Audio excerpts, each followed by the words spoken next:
Why, as a minimalist, do I have two phones? You might think that's crazy to have two phones as a minimalist. Minimalists are supposed to have no items. Why would you have two phones, Ted? Well, let me explain. I have two phones for two reasons. But the first word I want to bring to your attention is two words, actually. Dopamine addiction. Dopamine addiction. That's what's going on right now in society. We are the dopamine addicted era. Never before has there been a generation so addicted to dopamine hits as our generation. If you're between the ages of 5 and 35, you're probably extremely addicted to dopamine right now from all these hits on social media. And so the main reason I have two phones is because this phone has no dopamine exploiters on it. I can't release dopamine on this phone. I want to be able to go for walks in nature with a phone without risking getting hit with dopamine.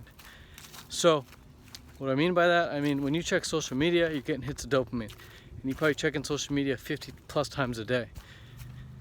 Probably 80 times a day. In fact, there's apps which I recommend you download, which will give you an objective number how many times you actually open Instagram, how many times you open your phone every freaking day. Me, I average about opening my phone 80 times a day. That's embarrassing, man. That really is embarrassing. So I want to get that number down, and I want to be able to go for walks in nature like this and have a phone so I can make videos and take notes, but not have to worry about going on Instagram. So that's the first reason. Separation, dopamine addiction, separation. Separate myself from the freaking slot machine in my pocket. Having a phone with Instagram on it is like having a slot machine. And I need Instagram. Well, I personally might not need it, but my business needs it. My business requires it. Half of my income comes from Instagram. And so if I don't have Instagram, then there goes half my income, and that's stupid.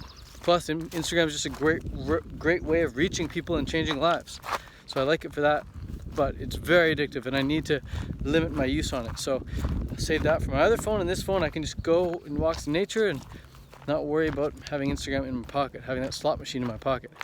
Okay, so the first reason is just that separation. The second reason, though, is because as a minimalist, I want to save time. I want to minimize time wastage. Okay, and so by having this phone, by not going on Instagram, I'm not wasting my time. I can spend more of my time not thinking about the crap I see on Instagram. There's a lot of crap on there. Most of it's crap. The main reason I love Instagram is the DMs. DMs are where it's all at. So I want to minimize time wastage. And so the iPhone speaks very well to my MacBook.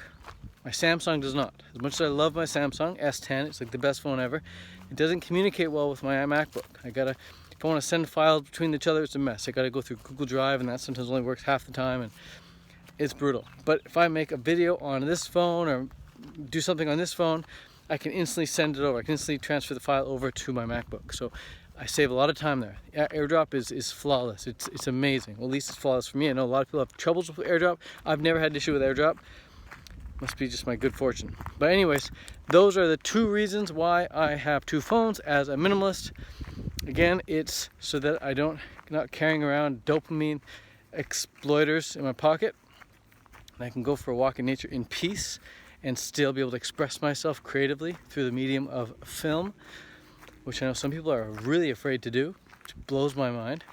Being afraid of being on the camera is like being afraid to write on paper. It's just a medium of expression. I guess just because most kids weren't raised to be on camera, but I think the future generation will be okay with it. At least I hope so. It's a beautiful way of expressing yourself, just picking up a camera and speaking your mind. So that's the first reason. The second reason, like I said, is just to save time. So I'm not wasting time on these stupid apps, just scrolling and seeing content I don't need to see, and then just speeding up the process with file transferring using AirDrop. So that's it. That's all for now. I'm about to head to the lake. It's a nice, beautiful path in my backyard here, which I'm walking on. No one's ever on it. It's very awesome.